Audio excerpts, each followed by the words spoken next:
Hello, my lovelies, and welcome back. Another Friday, another fabulous guest as always. We have today the amazing Stephen, who I discovered on Twitter, by the way. Sometimes Twitter is good for something, people. Not saying for everything, but welcome, Stephen Wigmore. Stephen will Hello. introduce. Yeah, Stephen will introduce himself and what he's doing in a second. But what I wanted to say is follow Stephen on Twitter because he has very good insights, and he has an amazing website where I got some inspirations for 2 or 3 videos from. I try to post his link to his website there.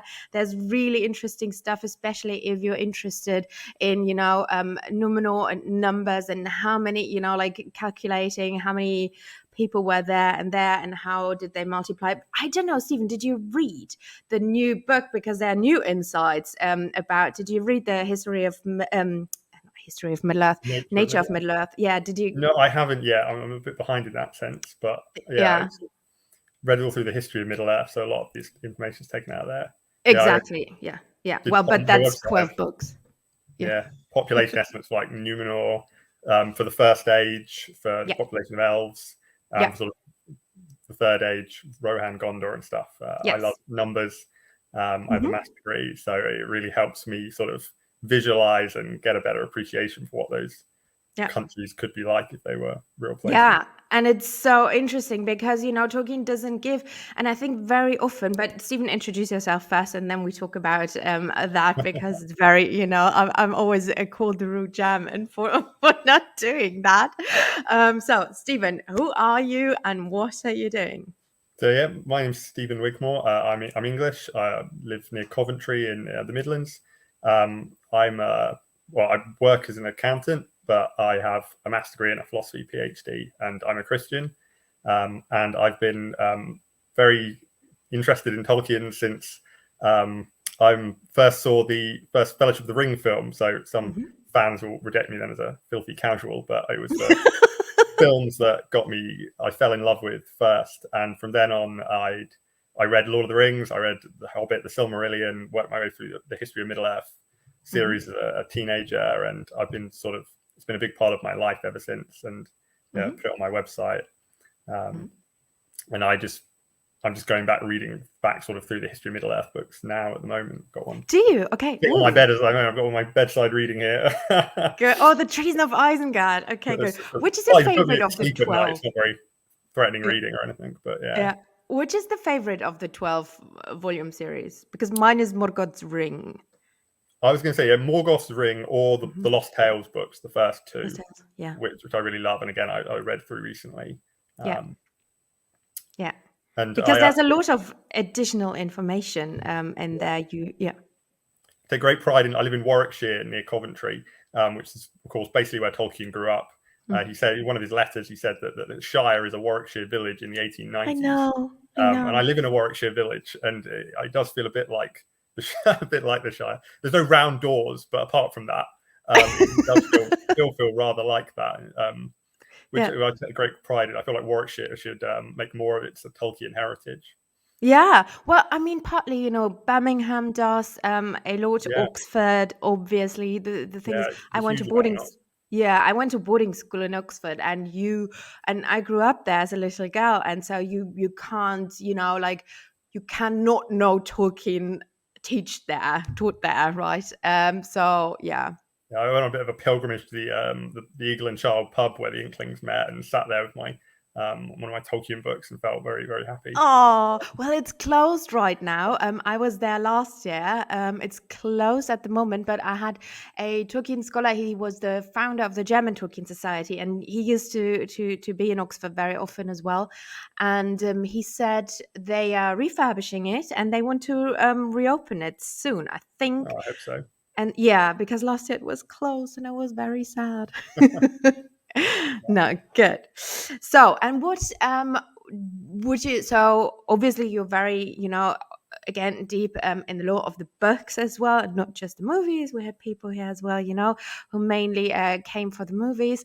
Um, we will talk about a very specific topic today. And, in today's time, I think it is I mean, there are lots of people who say you're right, you're wrong. I don't think you can say that about Tolkien, because first of all, those books were written 80 years ago, partly even longer. The first stories, he wrote way before the war, even, right? The whole Earendel Yeah, over concept and 100 all years ago that. now. Yeah, so 1917, 18. exactly. So when you talk about topics like religion, right? It is obviously, the Catholic Church didn't change that much over the course of the last, let's say, 2,000 years. But still, times did change. And I always say, keep that in mind, people, when you judge a book, right? And an author, because we live in a complete different world. And I think that is very important to keep that in mind, because a lot of people always are like, no, it's actually not a religious work. And we will talk about some symbolisms in the Lord of the Rings, but also his additional works today. And I find that really fascinating because, as you said, you're Christian yourself. Are you Catholic or Protestant? I'm Church of England? Anglican, which means we're kind of in the middle. Okay, this is so weird. Like, I We're never very got the English. It's fudge. It's a good old British fudge. I know. And the thing is, bloody Henry VIII, like Church of Yeah, England, what is that even? Is it kind there'll of be a whole Protestant? different conversation. Yeah, it's I know. in German You- terms, it's a bit odd because it's sort of in between the two. Yeah, and you have the Calvinists, and we have these things as well. So it's not just Protestant in Germany, but it's very different from what you have over there. Yeah, But we're nothing compared to America, so thank the Lord for that. But yeah, so you have your own thoughts, being Christian, let's call it Christian, yourself, and yeah, and you did, I think philosophy also, you have your yeah, PhD there, touches these subjects. I think you wrote your PhD on one of the great German philosophers. yeah. Max Scheler, Yeah, yeah, lonely English fan of Max Scheler. I don't know how more famous he is in Germany, but he um, is. Yeah, oh, good. I'm very, very pleased to hear that because, yeah, the other great sort of influence, shall we say, in my intellectual life, Max Scheler. yeah. Um, No, my he, PhD was kind of an attempt to introduce him and defend him, sort of in the English speaking world almost, which I thought was yeah. quite successful. But I don't think anyone's actually read it since then. Well, some people have. That's not fair. I'm very gratified to occasionally get messages from people who are interested in Max Yeah, Scheler. I should Uh, translate it for you to German, so maybe more Germans appreciate it. Yes, it's true. Yeah, lots of people in No. the Philippines. Apparently, in the Philippines, this is getting off topic, but Max Scheler is actually on the school curriculum because he's obviously a Hmm. Catholic philosopher, Hmm. or a slightly unorthodox one, but Yeah, and it's a very Catholic country in the Philippines. So apparently, his ethics, which is there. what I did Yeah, my PhD on, is on the school curriculum there. So I always yeah. wondered why I was getting all these hits online from the Philippines. So that, Oh, that's interesting. yeah, Okay, so they eventually a googled school you. teacher got in touch and we talked about it. That's how I learned. Yeah. Ah, okay, that's interesting. Good.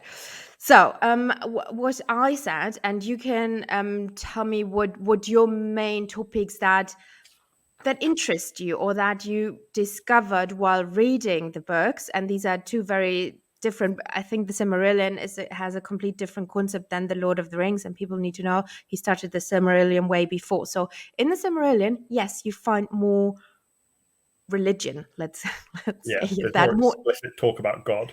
Exactly, yes, Yeah. because there is one God, the one Yes. God. But how do you so the concept of Eru, a monotheistic religion, but then he brings in the Valar. So which are not just for me, and again, I'm Jewish, so I know a lot about the Bible. Parts of our Bible are basically the same. The first bit, but I find it fascinating that he brings in kind of Roman gods, Greek gods.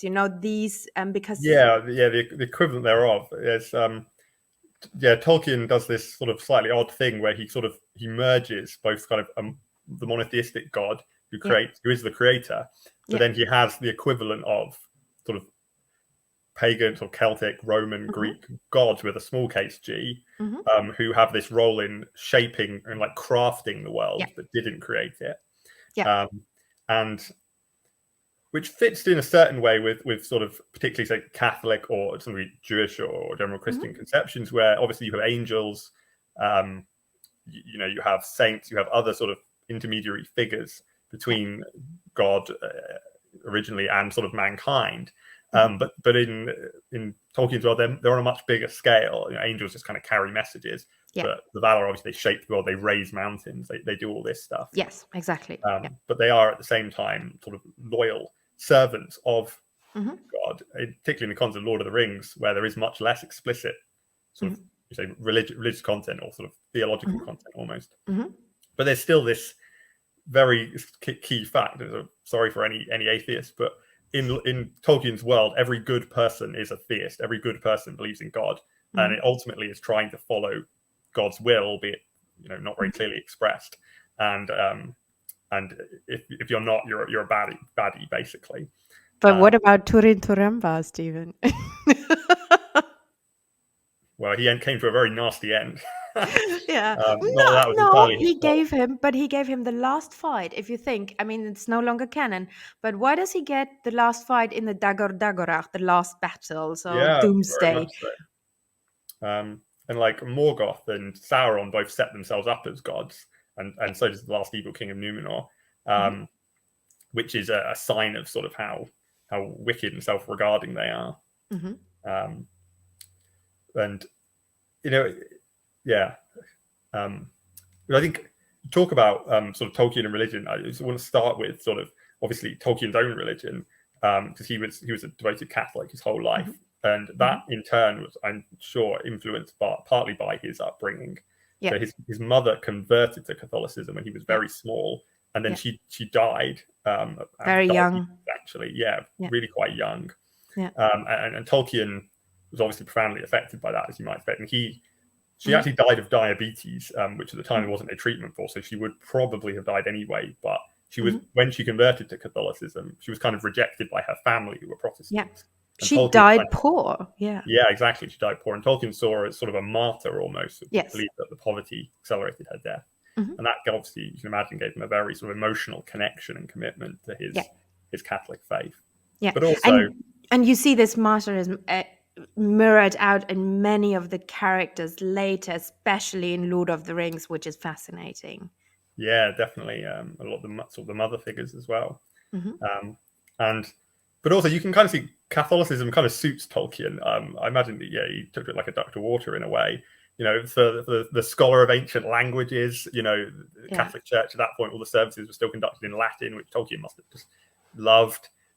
For the richness of the art and the music, and this sort of more idea that you're more getting the Catholic faith there, where there are sort of saints and angels and all that sort of thing is more active whereas traditional Protestantism, it's much more simple, it's more austere, sort of you and God. And plain, yeah, exactly. Yeah, I was talking with his sort of love of art, his music, his great belief in sort of the power of creative beauty as a sort of experience, a sort of a divine experience almost. He clearly suited that sort of the Catholic faith, and that influenced his the world he created in the Silmarillion and Lord of the Rings. I mean, let's be honest, it's way more glamorous, like some Calvinists, for example, like that's boring. Like nobody, wants to include that faith in his book. It would be very different. Yeah, it's more sort of austere and individualist and yeah. So there's also this thing in Tolkien, in general, again, there's like lawful authority is good, basically, pretty much. Like non-lawful authority is bad. So that, it's not just like always follow the rules, because the rules could be corrupt. So obviously Morgoth and Sauron are defined by wanting to dominate everything around them, and Tolkien absolutely hated that. He hated that idea. But at the same time, Gandalf is a figure of lawful authority. Aragorn wants to become the king. They are following, the Valar are the powers that be, basically, and they're following in turn the will of God, basically. And rebellion against that, like the Numenorians did, like Morgoth does, like that, ends badly, which is a very Catholic influenced, idea of the authority of of the church and stuff. Whereas Protestantism, I mean, it has its own authorities, but on the other hand, it's intrinsically founded on an act of rebellion. It is. I mean, hey, thank you, Martin Luther. Martin Luther, Henry VIII, better or worse reasons. Right. Well, Henry did it for other reasons. I prefer Luther's reasons, right? We won't go into that at great length, but an act of rebellion, and so a Protestant work would intrinsically be sort of quite different. Yeah, I mean, the word Protestant alone tells you what this religion is about, right? It's protesting against something. Yeah. So that's kind of core to. Yeah. And I really like you just talked, when you talk about the Catholic Church, and I think some elements, and I know a lot of people are really fascinated by that, because I do think Tolkien must have felt that as a child as well. Just imagine I've been to many Protestant churches and ceremonial stuff, and it's really boring and it's not as opulent. Then the thing is, I was has a certain something to it. You can't accuse it of being boring. Exactly. Like, look, I was my mother is my mom is an arts professor, and we went to the Vatican many times because she taught her students, this is a Sixtine Chapel, blah blah blah, and I as a child saw all these opulence there. I saw these priests and these, in these costumes. I remember, and my mom always said that. I remember I said, well, why are they dressed up? Like, is this carnival? Why are they wearing all that? But it's true, all their robes and everything, the whole opulence. Carnival comes from the priests because they were doing it first. I know. Carnival is the start of Lent, without Carnivale, without meat. Yeah. And I always found that fascinating. And, because opulence normally stands, if you really go back, and you see that often in the Lord of the Rings, in somebody like the last king of Numenor, or like when it really went down in Numenor, in Ar-Pharazôn, and all these kings who got greedier and greedier, but the opulence of the country, like they had tombs, they became richer and richer, but that their morals basically went down. So the richer they true. So how it plays out is not always positive. No, of course, that's a very good point. And for Tolkien in his work, like, beauty and art and all that are very important, but there's elvish beauty and art has a gracefulness and a naturalness, and pure. It's not just about piling up gold and jewels and blah blah blah. That's always again a sign that gold for Tolkien was like, silver is kind of good, but gold is kind of bad. Not bad, but it leads in a bad way. Yeah. And jewels are very, very mixed as well. Like, the Silmarils, jewels are things of great beauty that are created, and that's good, but they can be objects of lust and greed. And so but that's what we make of it. The objects are poor, pure. The Silmarils were pure. The Nauglamir was pure. The intention of making that the things themselves, they are not tainted. We taint them then with our sin, right? So there's nothing wrong. The beauty of the object is good. It's then the greed and whatnot that can provoke. So I mean, let's talk about some topics that stand for me personally out, and you can, maybe you disagree, or maybe we find some examples. So obviously I think a very Christian or religious overall, I think many religion, not even monotheistic ones, they talk about death and resurrection, right? And I think this is especially in the Lord of the Rings, this is so important. And but you also find it, in the Silmarillion, in the character of Glorfindel, right?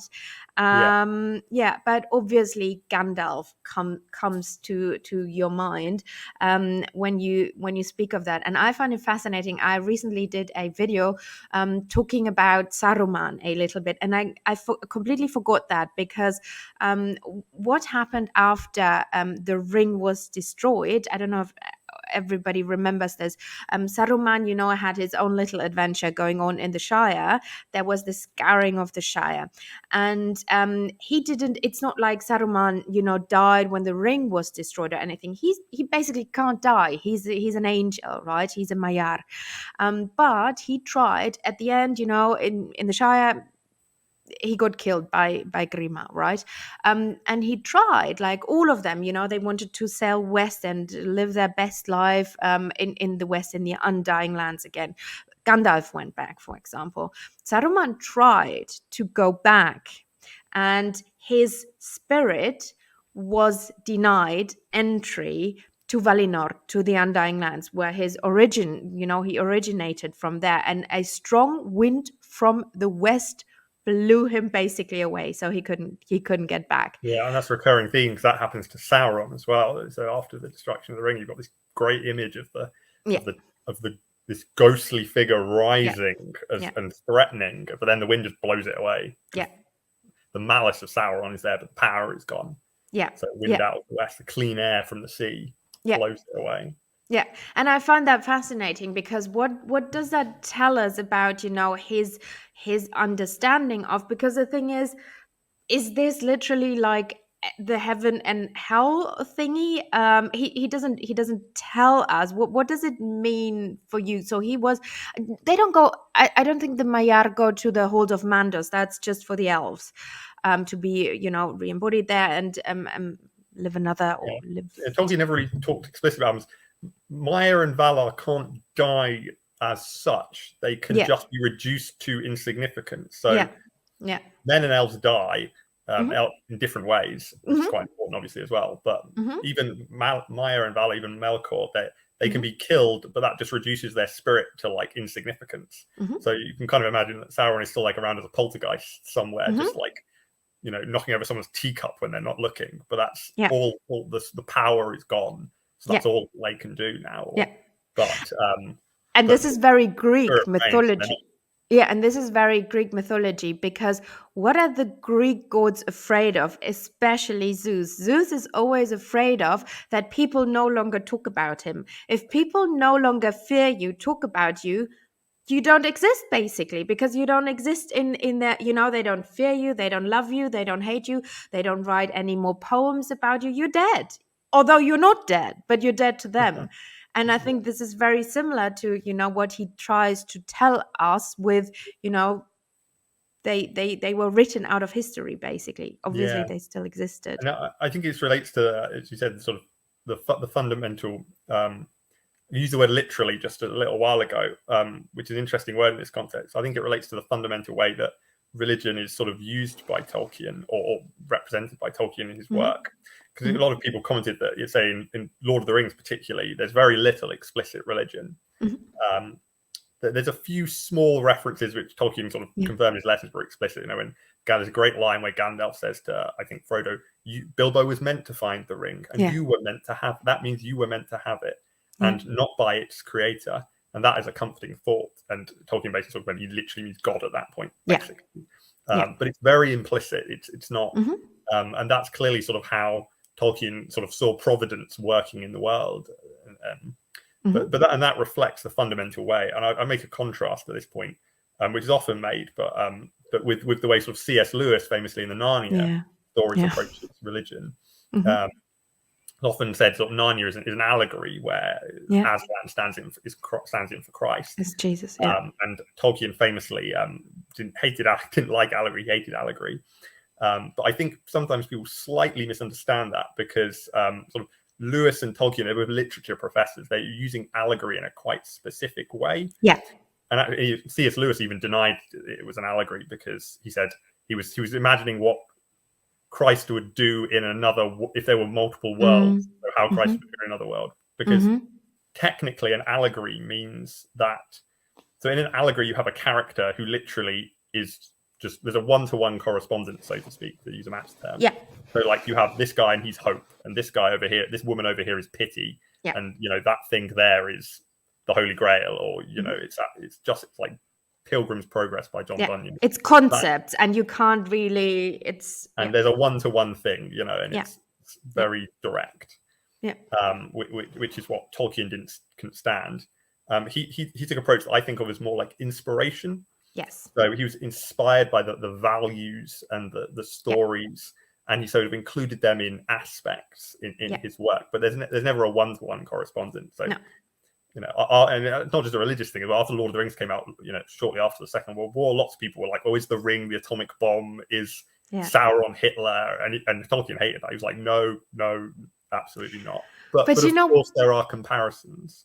Yeah, but this is the good thing, because look, today we wouldn't compare him to Hitler. Today we would compare him, I don't know, to whatever, to whoever, Trump or whoever you just hate at this day. So this makes the story readable even 100 years later, because he doesn't say it's this and this concept, because concepts die. Things change, right? Perceptions of things change. But if you don't give something a name and put it in a certain category, but you're very vague about things, like he's with magic. If he would have described magic 100%, if there would be a spell book, I promise you the stories wouldn't be as relevant today, because things would have changed. But if you keep things vague, everybody can interpret things how they see it. Like I always compare this to art, right? This is I clearly love art. This is all over my house, and you see something completely different because you are British, you are that and that age. If my dad sees it, or if my dad reads something, or the Lord of the Rings, or somebody, you talked about the Philippines, somebody coming from the Philippines being 18 years old, he reads something completely different in the story. And that's the beauty of these books, because he doesn't specify everything and categorizes everything like Lewis in a way did. And this is why it's no longer that relevant. Do you agree? Yeah, it's different. I think Tolkien's way of doing it is more flexible, as you say. I mean, Narnia books are obviously hugely popular, but they're more sort of seen as children's books, which it's they more are. for children. Yeah, the message is sort of simpler. Yeah. Whereas Tolkien's way of doing it means it gives you more complexity, and it means it can be more appreciated, say, by adults, by people from completely different cultures. But it's very much encoding a sort of a moral message, but in a very subtle way, not in the kind of Sunday morning cartoon and this is the moral of today's episode.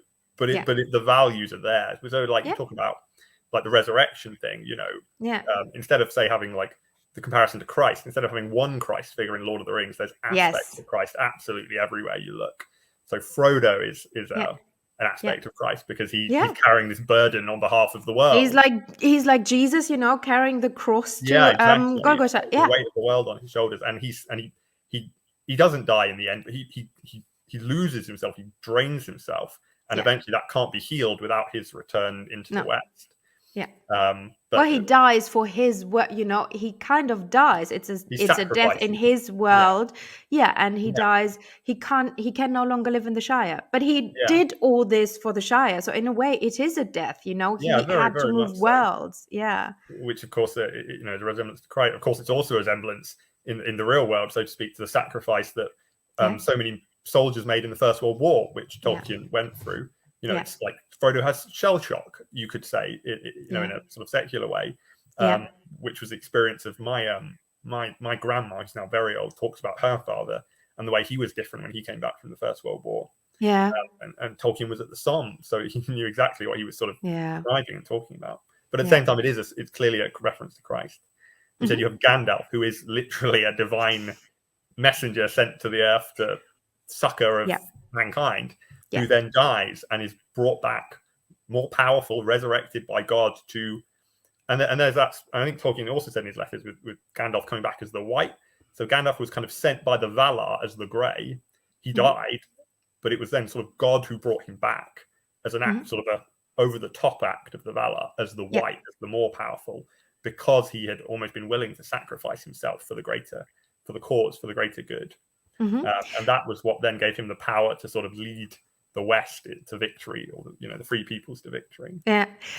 For me, funny enough, the Gandalf story, and most people disagree with me. I was just on a friend's stream and we talked about the resurrection of Gandalf, because I see it different. I see it as growing and learning, and you see that in the beginning when Gandalf is still in Valinor, in the Undying Lands. It is said, I don't know if it's in the Silmarillion or additional material, like seriously I've read all the things, and then sometimes it mixes up in your head, but it is somewhere.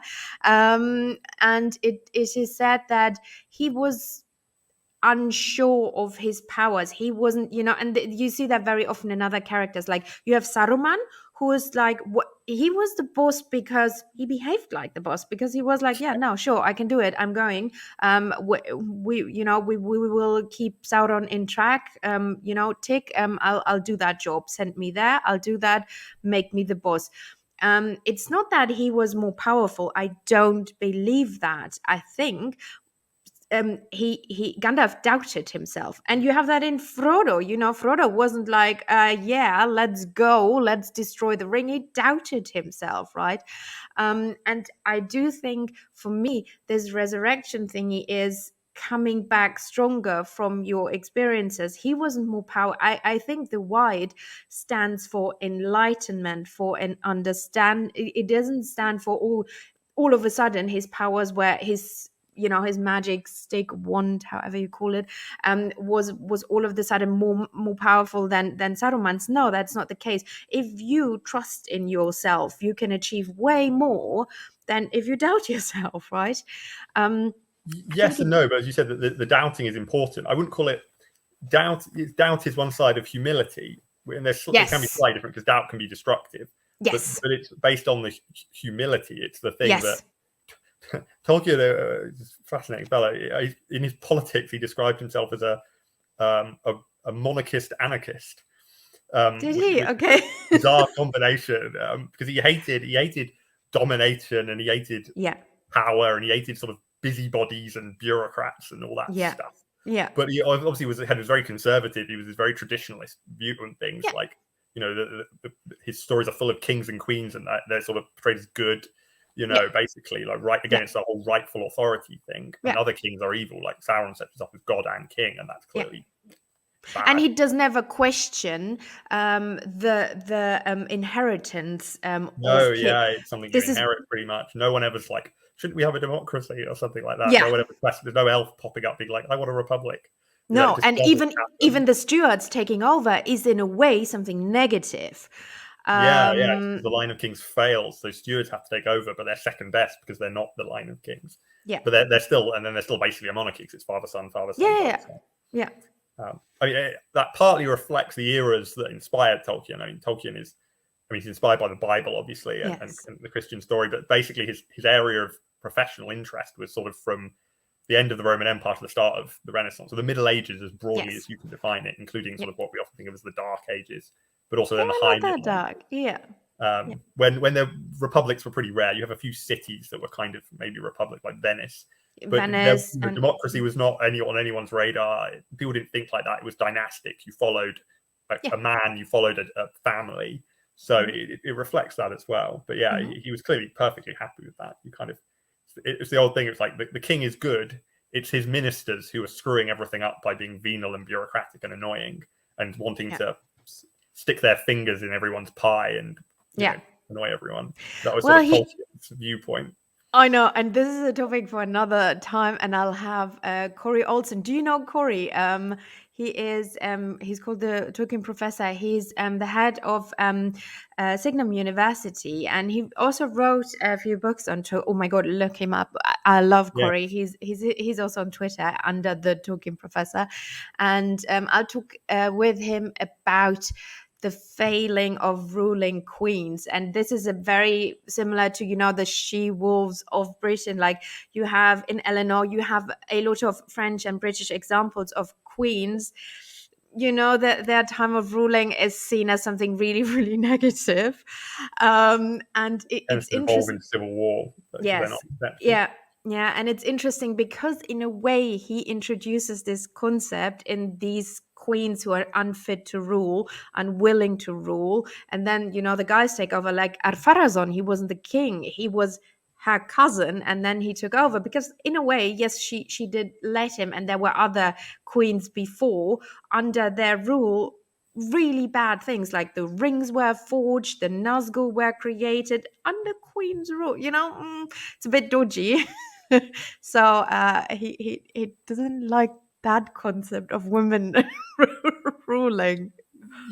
Yeah, it's bad things tend to happen. I think it's kind of again a reflection of kind of like the Middle Ages.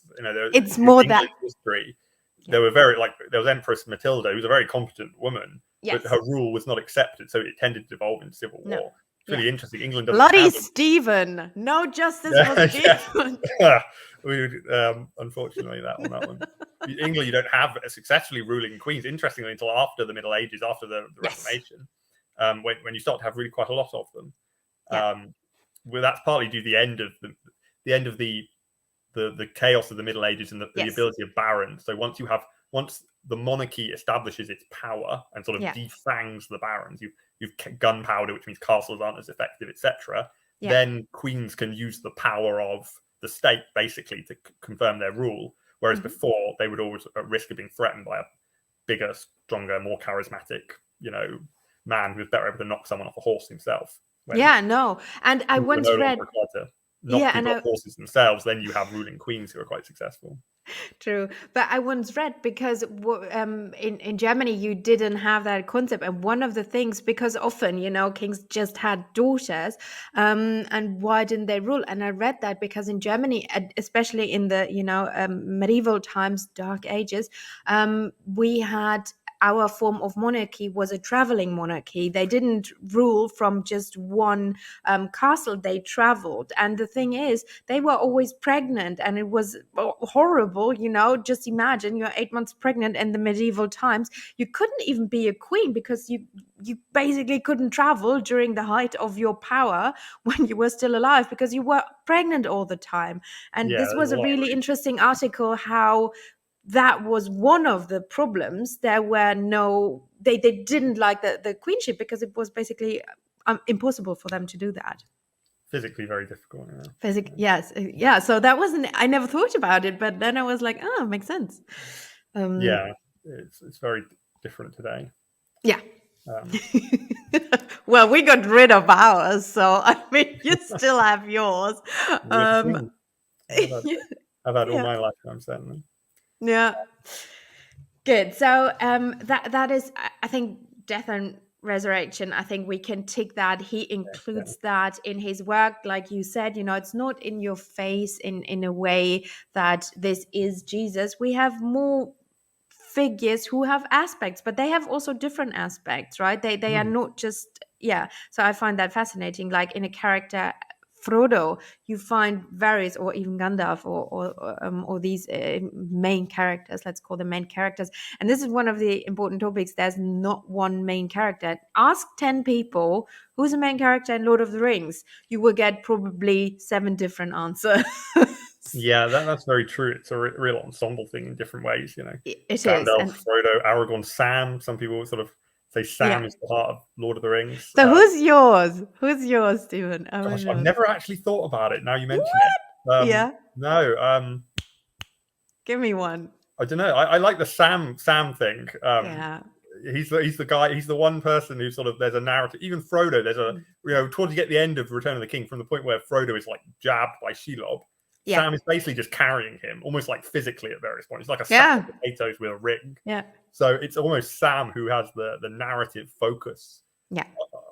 Obviously, he's not in the other half of the book where you're up with No. Aragorn and all that, but he's the one character who's there that are all like Yeah. unconscious and thinking about what's going on. And the final struggle between like Gollum and Frodo, you sort of see from Sam's perspective. Yes.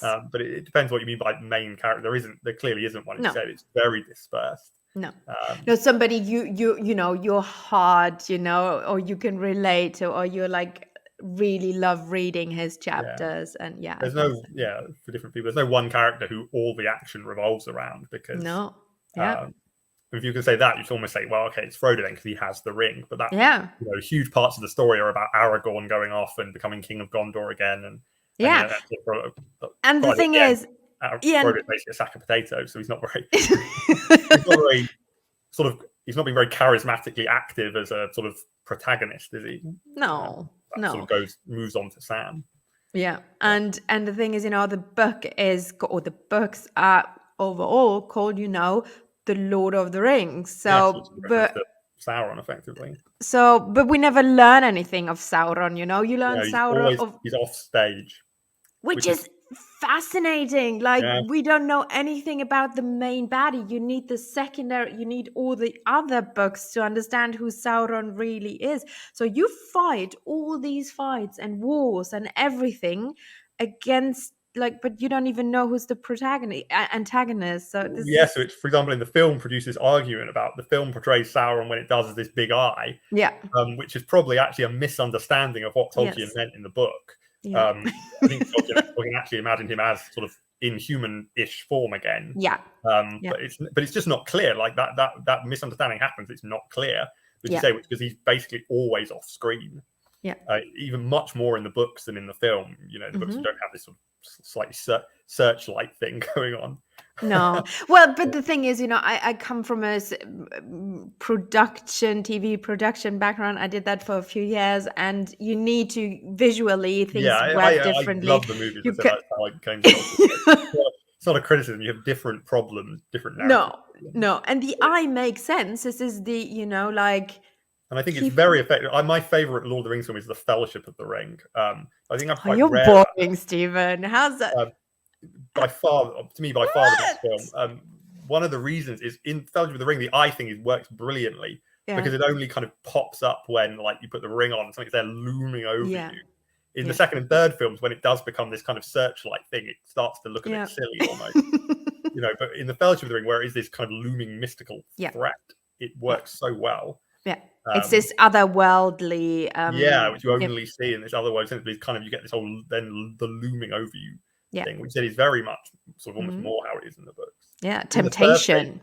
first stage as well, more Melkor Morgoth, he is a character you see in the really, really mythical part, sort of the deep Yes. time before the wars Yeah. in Beleriand. But in the wars Yeah. in Beleriand, you basically never see him.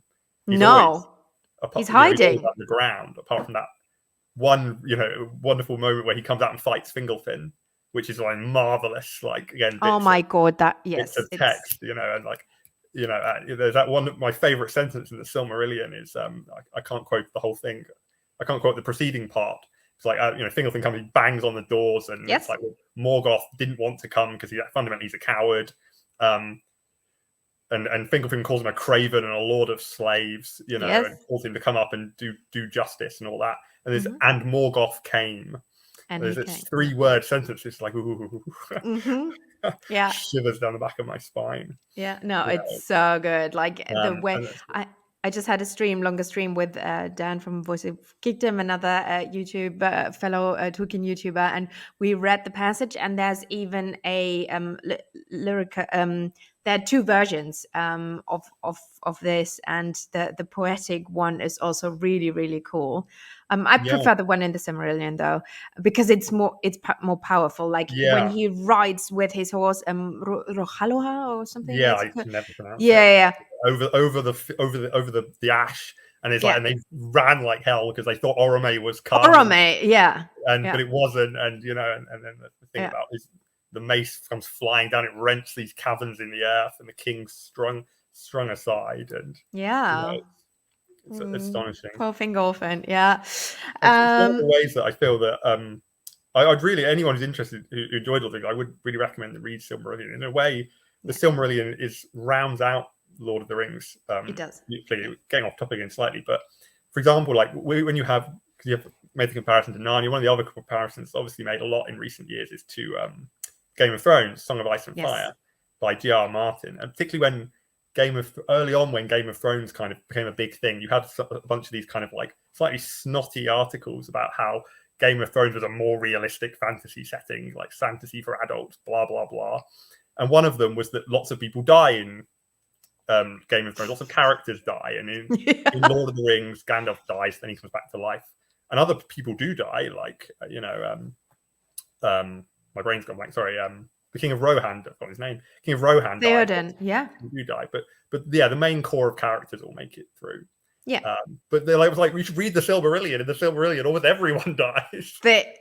Yeah, the And whole line of Finwë except Galadriel. yeah, the They all whole die. family of Finwë is like, take that, J.R. Martin. And often it's those deaths which are the most like the pathos is incredible. And Yes. when Fingon dies, when Fingolfin dies, and Yeah. a whole load of other ones. And again, you just see like it's impossible to look at that without seeing Tolkien's experience in the First World War. No. And the Yeah, thing is, whole cities and continents fall. He's drowning Numenor. He's drowning yeah. Beleriand. Like, a lot of He's people don't. not concerned about that.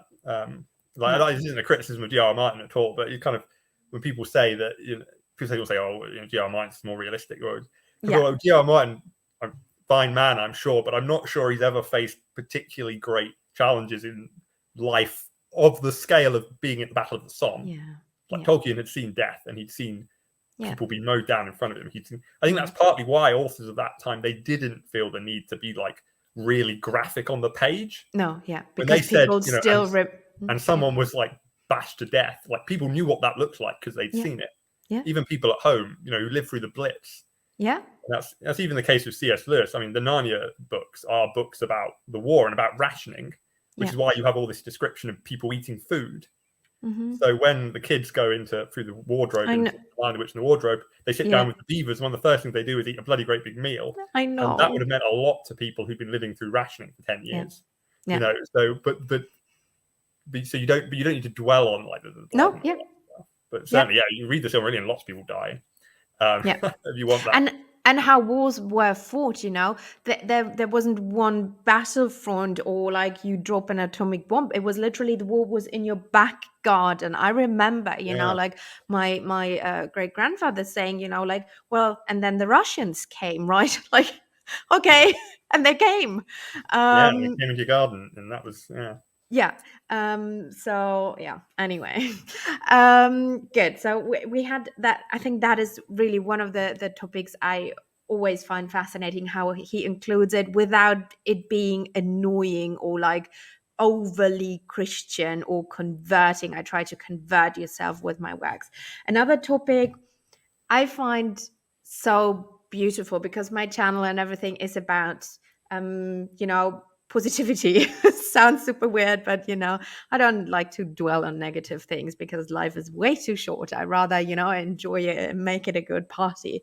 But I like the topic of forgiveness and pity, and I think that is also, I mean, correct me, but I think that is also a very Christian topic, and definitely things Jesus did, because what did he basically do? He forgave his foe, his enemy, right? And I really like how he different characters teach us forgiveness. First, Gandalf teaches Frodo and even Sam partly. Sam then, doesn't never really forgive Gollum, but that has other reasons. But I think this forgiveness aspect, and even in Aragon being a good king, because Aragon later on after the war pardons the Haradrim, for example, which is very, very interesting. They have been at war with Gondor for 2 centuries, for the Second Age and Third Age. So basically, from their get-go, from their start, they always were at war with each other. But he pardons them. He gives them basically their land and says, we're not bugging you. This is your land. You have your kings. Live your best life. I pardon you. And this is being a good king. He didn't need to do that, right? He could have ruled over the whole thingy, over whole of Middle Earth, basically. He didn't. Other kings, gave the hobbits the Shire because they aided in the wars with Angmar and stuff like that. So this is really, really interesting how this whole forgiveness, pardoning aspect of especially kingships, and the pity aspect of, don't judge people, don't judge their deeds, with the Gollum and Frodo story. I find that is so fascinating. Yeah, very much so, and that's very much again sort of our inspiration of Christian values. Yes. You reflect in Lord of the Rings the scheme of, sort of talking a complex way, but like the moral message of Lord of the Rings, which it isn't just one simple moral, but it's throughout the book, and its presentation of what is good versus evil is profoundly influenced by sort of Christian and Catholic values. It's how it comes across. So you think about pity, about forgiveness. Christ forgiving his enemies, his people who killed him on the cross. Forgive pity. The pity of Gollum is the thing that allows the ring to be destroyed. Exactly. Because at the end, Frodo fails. He Yeah. seizes the ring, and Yeah. again for Tolkien that was very important. That it was planned it right from the start. Frodo is going to fail, and Yeah. it's going to be it's the prior pity that you took that Yeah. saves you. It is Yeah. you forgiving others allows you to be forgiven, which is Yeah. straight out of the Gospels in a slightly Yeah. mutated form. Yeah, and leads to to a happy ending, Yeah. So don't be, yeah. So, and again, that's kind of almost provident. It's implicit, but it's providential. Then, in the end, it's nobody who destroys the ring. God kind of pushes Gollum over the edge, not literally, but Gollum stumbles, and that's the only way the ring is destroyed. Yeah. And that's providence. That's the implicit thing coming through. Yeah. Because that's another very important sort of theological theme in Lord of the Rings and Silmarillion. That it's never by man's or elves' efforts alone that victory comes. It's always, in some sense, reliance on providence in the end. Yes. So, for example, in the first stage, which in Tolkien, includes God and the Valar. Mm-hmm. So that's kind of in the Undying Lands. That's sometimes it's more the Valar acting directly as sort of God's agents, but sometimes it's intervention from Eru, specifically. But always that's the way it happens. The whole point about the Noldor in the first stage, their war on Morgoth, is it's doomed.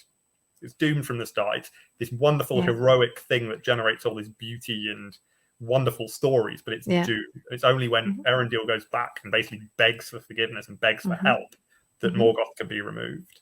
When the Númenóreans become too powerful, even the Valar have to put down their rule of Middle Earth, and God intervenes directly to sort of wipe the Númenóreans away. Yeah, but it's interesting because it's also pride, right? This is Fëanor's pride, because he was pride is the thing that kills you. Yeah, and the arrogant belief that you have kind of sole ownership and sovereignty over anything, basically, of the world around you, and you forget that it's a gift from someone else. Yeah, which is obviously a very theological message. It is, yes. The light in the Silmarillions didn't come from him; it came from Yavanna, who obviously is an agent of God, effectively. And so it's that desire to have your own absolute sovereignty, which is exactly what Sauron and Morgoth have as well. That betrays you at the end. And it's again a very theological message that like evil doesn't lead to anything good. Obviously that's kind of truism, but like it betrays you. You just end up becoming more and more and more like you curl up into a little ball of hatred and like disappear. Basically, you become increasingly unable to do anything useful. Which is a sort of a very theological message. Sin undermines you, it destroys you. It's only by turning to good, through love, through pity, as you said, humility. Through sort of recognition that you're reliant on other people, on a greater power, that you have the ability to create anything, really, to create any sort of beauty or have any kind of permanent victory. Yeah, and this creating element, this is what Tolkien always literally bangs on. He says, only God can create. We are sub-creators. So this is also please humble yourself, people. Yes, you can create, obviously, but he gives for me, this always stands for, he gives the frame, right? He does the framework, and there is free will, because a lot of people say, but is that then free will if you say everything is predestined, or God, mapped out everything in the end till the last fight, basically, the Dagor Dagorach. He knew that was coming, right? He knew who are the players who will still be there. But yes, there is free will, even in a framework. Look, like I live in a country, like my country, is the laws of this country, whatnot. This is my framework, right? I have these and these rules I live by, but I still have free will. I can still, we call it in German, I don't know if that expression even exists, I'm the smith of my own destiny, which is kind of cool. Der Schmied meines eigenen Schicksals. That's an interesting saying, because I don't know if it's interpreted in this way, but the smithing is what the Valar do. So that's like a craftsman, but a craftsman only works on the material he's given. Yes. But God creates, and everyone else forges. They craft. They make, but out of the material that God's provided. Because you're very much right. That's the message in Tolkien. It's very, very pro art. It's very pro creating beauty, music, songs, poetry. Go forth and like fill the world with beauty. Yeah. But always remember that your life, the tools, the very material you're working with, sort of come from beyond you, basically. Are given. Yeah. Yeah. Um, Yeah. And this is Sorry, what, I just need to go and check if I've got more talk about predestination. So in Tolkien, it's not predestination in the sense that everything is like laid out. no. It's what God is going to win in the end, basically. And Yeah. again, this is a very Catholic. Predestination is a Protestant concept, really. Hmm. Catholic view of things, much more Catholic view of things.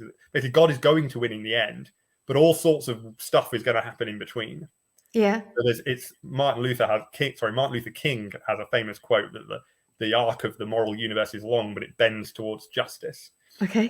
which is a great quote, which is basically the idea. And in the Silmarillion, it has this very explicit form in the sense that God basically says about Morgoth, like every piece of evil he tries to work will only rebound to my greater glory, and it Yes. will cause Yeah. beauty of which I never conceived.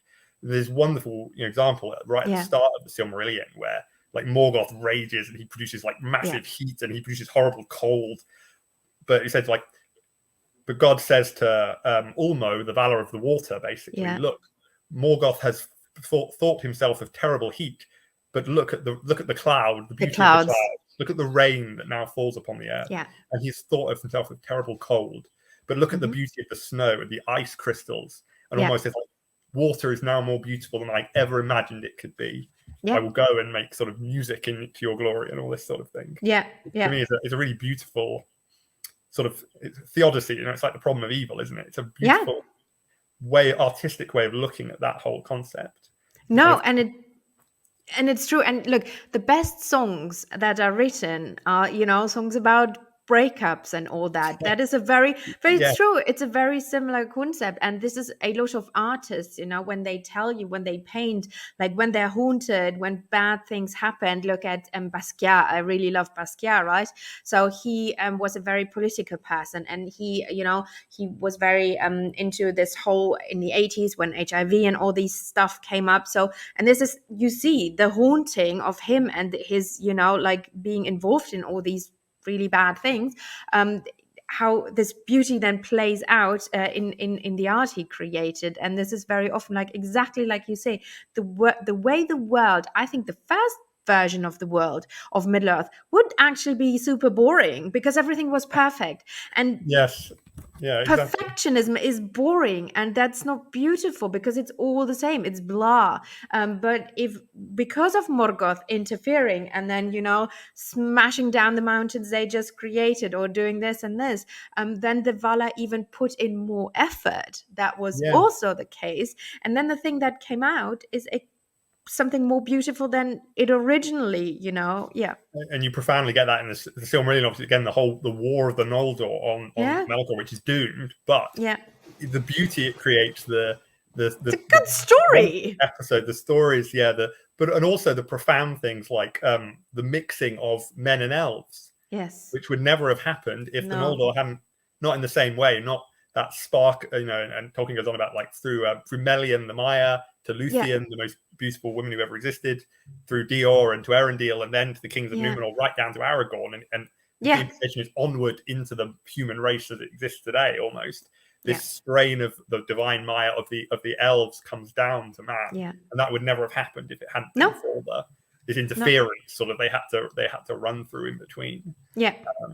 And so there's a great for, I think it's, I can't remember if it's in the Silmarillion or Lord of the Rings. It said, although in all lands beauty is now mixed with sorrow, it still Yeah. endures, and if anything, it's deeper and wiser Yeah. for being mixed. Sorry, for having overcome that. So Yeah. that Adamad is, Adamad. This is the concept. Yeah. it's not Mhm. Ada Unmarred. It's not just bad. It's a third thing that's sort Yeah. of overcome its Yeah. problems. Basically, it's Yeah. overcoming its troubles.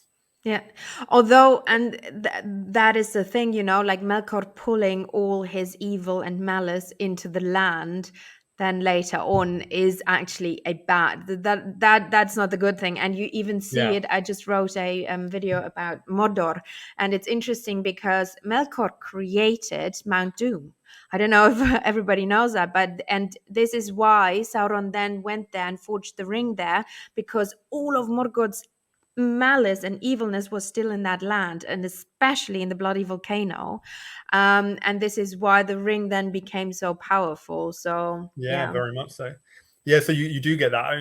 When we say all this about beauty comes out of bad things, you said it's not, oh, evil doesn't matter. Evil does matter, Yes. and you get that in the pathos of the loss and people Yeah. dying and all that. I said Tolkien's history lived through the First World War, Yeah. but you almost get this kind of original sin thing with Yes. Melkor putting Yeah. his evilness into the world. And So this is why the world men is are poisoned to yeah. some degree, but Yeah. beauty can still be made out of it by Yeah. pure souls, basically. Yeah. Yeah. And This original sin overcoming concept. Yeah, the original, but that's again, we need another video for that. But the that. Yeah, original sin concept with Melkor and the lands of Middle Earth, and then men coming into this world because this is when they were born, right?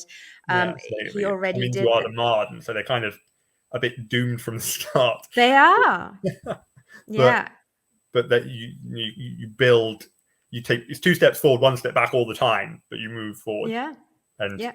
that's in a world that's in a way more beautiful because you have to overcome Yeah, all that. yeah, no, I fully agree. And again, it also makes a good story, but you don't cherish God as much. When do we pray?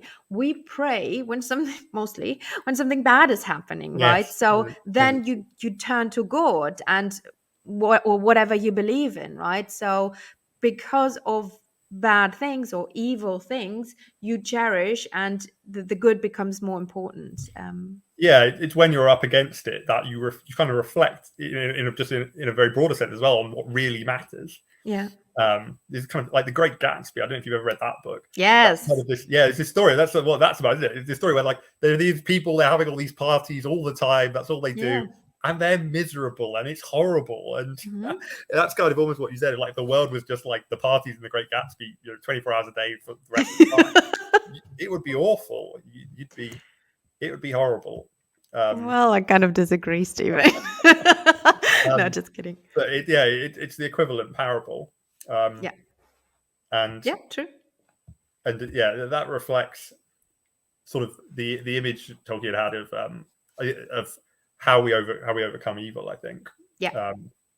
because it's interesting, because I think so. There are these themes of values that go all the way through Tolkien's work. Hmm. On a personal level for him, I think in his later life, he kind of got more personally involved in that in a way. Hmm. Although the Rings are sort of a story told for other people, but when you get into Yeah. some of particularly the things you can read in the History of Middle Earth Yeah. series, which were kind of almost more private because he wasn't, Yes. they were never published in his lifetime. He almost didn't expect them to be.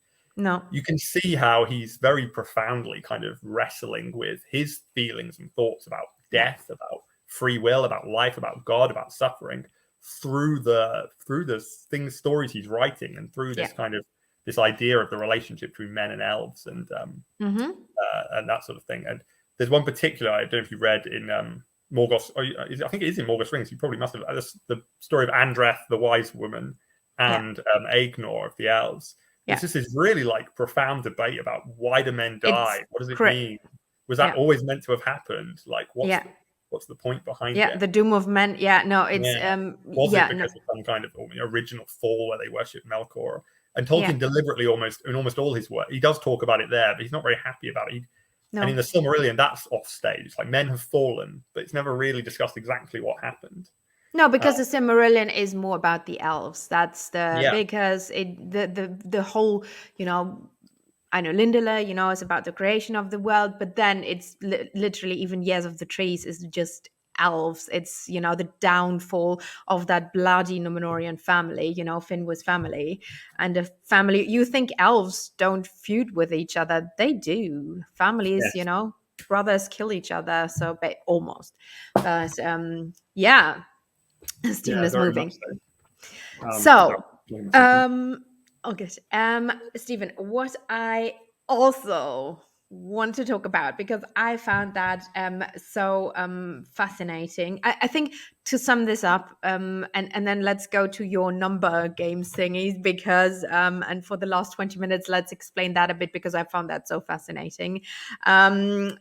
How you got there and how you do the math, and yeah, but let's sum this up. So for me, this is always the Silmarillion is different because yes, there is religion mentioned even in Numenor.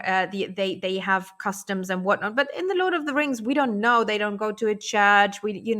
There's nothing of that. But we just mentioned all these Christian or human. Also, Christianity is humanity. Topics like death and resurrection, forgiveness and pity, humility versus pride. All these things which stand out in Christianity, and basically priests and pastors and everybody preaches about. There are so many stories about that, and there are stories in the Lord of the Rings about same topics. But what I like is you can discover it for yourself and understand whatever and take away what you want. And I think this is the importance and why this work 100 years later or 80 years later is still valid. And everybody, even I know so many people now, 18-year-old boys and girls picking up the Lord of the Ring books because they want to prepare for the Amazon series that is coming up, and they are now picking up the Silmarillion and stuff like that. So that is so beautiful. And again, they will Yeah, discover high this. hopes for the Amazon series. I have no idea what they're actually going to show on that. Oh, Numenor. Is it? Yeah, it'll be interesting, I think. Yeah, it's Second Age. They got the rights to that, so it will mainly be Numenor, Forging of the Rings. That time around Yeah. But I mean, there's 1500 not. I know ish. it's the Second Age, but there isn't a lot of material about the Second Age, so they kind of make stuff up. Which is, It'd be yes, interesting to they see what will. stories they come up with. Yeah, Yeah, they will. how that is. What Yeah. I'd like is for someone to make the Silmarillion, except I don't think you couldn't just make it a film. I'd love to see, like, I think it would be quite good episodically. You'd have to do it because it is like a series Yeah. of episodes, isn't it? Silmarillion. It'd be wonderful in CGI to see the battle Oh my between Morgoth God. and Fingolfin, and I just like know. almost like bits of art with perhaps a voiceover, like reading the text, but then Yeah. like showing the visuals the way, Yeah. for example, like in some, I watched one of your lovely videos and you've talked about Numenor and you've got these lovely images representing Numenor, obviously, which is lovely because you get that illustration. I'd love if them to do that for the Silmarillion. But Yes. Oh my God. I just want to see any Glaurung. studios are listening, but I know. I want to see Ancalagon, and I want to see Glaurung, and I want to see, I don't know, all the baddies. yeah, But Baron Luthien. You can do it with CGI these days, but yeah, that's obviously not what they're doing. So it'll be interesting. one day, Stephen, that will happen. Like a Tolkien obsessed billionaire to like put like $50 million just into them going and making some footage. Yeah, and the thing is, don't like rights wise. I think after 100 years, the copyright thingy Yeah, so if we is. wait long enough, you might do. I don't know how that works because the Silmarillion was only published in 1977, so we might be Oh, waiting quite a while. well, we'll be dead by then. Yeah, and sadly, the Tolkien family itself is not very keen on dramatizations. I So think things changed after yeah, Christopher, yeah, stepped he down wasn't and keen it's on it. got, yeah, It yeah. did come from his father. I so I love the films. So the Lord of the Rings films. I sadly don't think Tolkien would have been very keen on them because he was lots of authors are very proprietorial. They're very like, I no, know. this is mine. But I hope if you read his letters, there were some truly terrible ideas for making Lord of the Rings into a film in like the 50s and 60s, like the animated version. Oh, the Beatles wanted to do the bloody Silmarillion. Yeah, there was some really horrendous, like just people who clearly had no idea what the story was about, couldn't care less. They wanted to make like, I don't know, they want to make the hobbits like unicorns or something like that. Have eagles just popping up absolutely everywhere. They wanted to make, just do ridiculous things, and I think that really turned Tolkien off. So I just think the idea of dramatic adaptations at all. He hated Hollywood. He hated Disney. He hated But the Disney I feel dwarves. the Peter Jackson films are much more. There are changes because you said earlier when your TV is different to books, you have to make changes. Yeah, to make it flow. But I think they were very faithful in a lot of ways, and hopefully he would have been less horrified. Yeah, and people always say, why is this and this and this not in the movies? You can't have the Scouring of the Shire in that movie because it makes no sense cinematic wise. You need a peak, and then you need you've got to have a beginning, middle, solution. end. You've got to have a certain speed maintained throughout. Like I love Tom Bombadil, but I see why they cut him out of the film. Like you've just got to keep things going at a certain pace. You would be like, what pills have those people taken to include that guy? So and you have a different audience, with something like movies. So know your audience and produce for your audience, right? So anyway, but Stephen, so what is your overall take on this Christianity, Tolkien, religious, because we don't have that much time left, but there's this letter of Tolkien. I'm not reading the letter, but it's a letter. It's if anybody's interested, it's the 142nd letter in the letters of J.R.R. Tolkien in the book, and he wrote that to Robert Murray, and this is the very famous quote, and I think a lot of people misinterpreted this, and I think we kind of found a resolution here, because we said everybody can take away what they want and interpret what they want, and because he said, the Lord of the Rings is of course a fundamentally religious and Catholic work, unconsciously so at first, but consciously in the revision. Blah blah blah blah blah. That is why I have not put in religious elements, which I find very fascinating, him saying that. Yeah, I think for me that my answer to that is kind of, as I said earlier, it's this idea about inspiration. Yes. So it's the values, it's the portrayal of good and evil. It's the story. If we're going to sum up the moral of Lord of the Rings, which you shouldn't do, but if you were, you could hardly do better than the quote that the first shall be last and the last shall be first, and the one who wishes to be greatest must make himself the servant of all, which is obviously a quote directly from the Gospels. That's what's going on. That's Frodo, the hobbits, the little people, and the world. It's not it's not the power, it's not the armies, it's not Gondor, it's not Sauron. It's the little people being willing to sacrifice themselves and going on this great journey, which allows evil to be destroyed. And that is the literal servant in context of Sam, who is literally Frodo's servant, is Gardner, but his servant, who is the reason the ring can be destroyed. Not power, not majesty, not greatness, and that profoundly speaks of of Christ sacrificing himself on the cross. The greatest thing of all is that a man was brutally murdered and basically dumped in a grave. And that gives you hope. You can achieve things, right? Yeah, and that is the Christian message. It's not like priests and churches and services and blah blah blah blah that, and you kind of don't need any of that stuff. And I do find it fascinating that he did keep that so much out of it. There's kind of it's that pristine kind of the values message, rather than sort of religion in the sense of like ritual and sacrifice and all that stuff. That is what Tolkien. I think Tolkien means there when he says it's a consciously religious and Christian work. It is, because it's just absolutely everywhere in the background, in the values, in the story. You don't need to have churches and crosses and blah blah blah blah blah. No. Good. So, Stephen, last thing, and if we don't finish this off, which we probably won't, you're happily invited again to talk about this, because I found that so fascinating. You said I think you watched the Numenor video I was talking about, and you have a really cool, a very long essay, series of articles on the population of Middle Earth, which is I think probably my greatest thing. I've done a PhD. I have a career. No one cares about any of that stuff. By far, the largest source of my fame must be the people who read these articles on my website, which I originally did just for my own personal amusement. Maybe a few friends might read it, but no, it's now one of them has got over 100,000 hits. Like 90% of the traffic to my website is to these articles on the populations of Middle Earth. But it is so fascinating, because I really tried to do the math. He tells us, so and so many ships, I think 6 or 9, I always confuse that, came to Numenor. So you can, and 9 left. Lots of ships came later on, because it went over the course of 50 years that people came to Numenor, right? So how did you do that? How do you calculate? Can you calculate from things Tolkien gives us, for example, how strong armies were, how many people fought in battles? I mean, the way it's difficult because Tolkien doesn't want to give numbers. Tolkien paints. I know. It's qualitative. It's a picture. There's so few actual numbers, because numbers are I think it's really good, almost really good advice if you're a writer. Numbers are a trick. You're immediately bean counting if you introduce numbers. And also it's a trip up, because you better make sure they're consistent if you have numbers here and there or specific times. There's a bit of writing advice.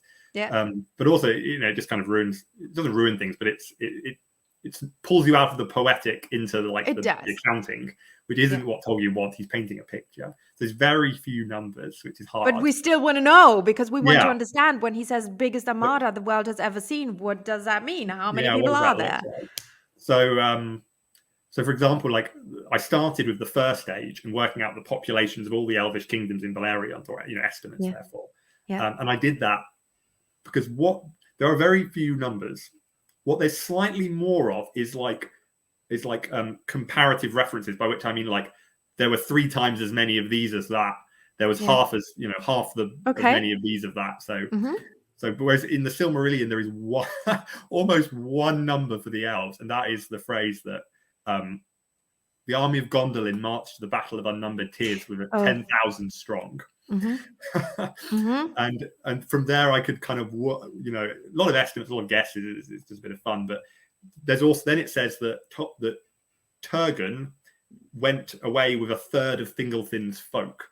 Okay. So you can multiply, you work out, I sort of estimated, say, based on similar civilizations, for example, 10,000 soldiers in Gondolin, say that would be 10% of the population. So half of men, so that's 100,000 didn't fight, which is like a decent sized city. Okay, well that means Fingolfin's total realms or whatever would be 300,000 elves. There were 100,000 with Turgon, 200,000 with Fingon, etc. And then you can be the Noldor were originally divided up between Fingolfin, Fëanor's sons, and Finarfin's, and it says Fingolfin had the biggest host, then Finarfin, then Fëanor. So you can kind of say, oh, it must be maybe like 40%, 30%, 20%, etc. Just keep going on. So you can kind of just work your way outward slowly like that.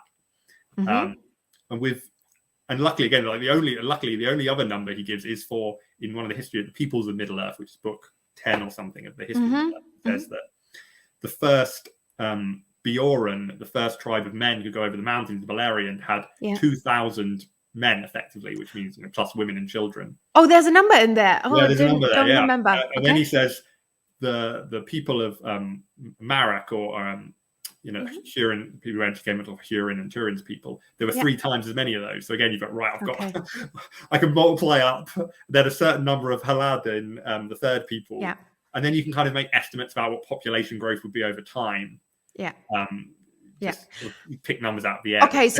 So you do real world. Okay, so you put in real world, like, okay, we probably people during that time, they were not Numenoreans yet, so they didn't have these crazy lifespans, so they grew that and that many years. They had 1.5 children. In the first stage, I sort of say, well, when the men came over the mountains, that was kind of like they weren't Numenoreans, they had a technology shock, basically. They became developed in an odd way very quickly because they came into contact with the elves. So we can assume their food got better, their medicine improved, they did live longer.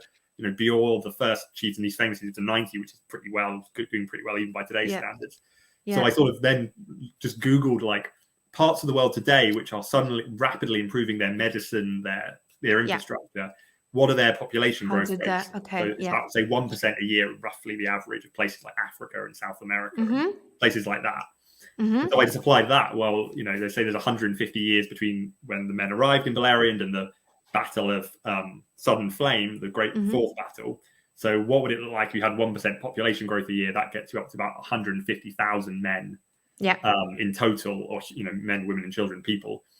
Which I think that kind of fits, because the kind of society that's described, which is more subjective then, but it's like a tribal society, but there's a reasonable number of people around. It's kind of talked as though like, the head of the tribe, Hurin or Huor or whoever it is at the time, they kind of have an army that they, it's not a massive army, but it's an army, so there's clearly not like 300 of them or something. No. But at the same time, there's clearly not millions of them, because it's sort of a middle-aged tribal-ish society. So you can kind of calibrate. Does this seem sensible?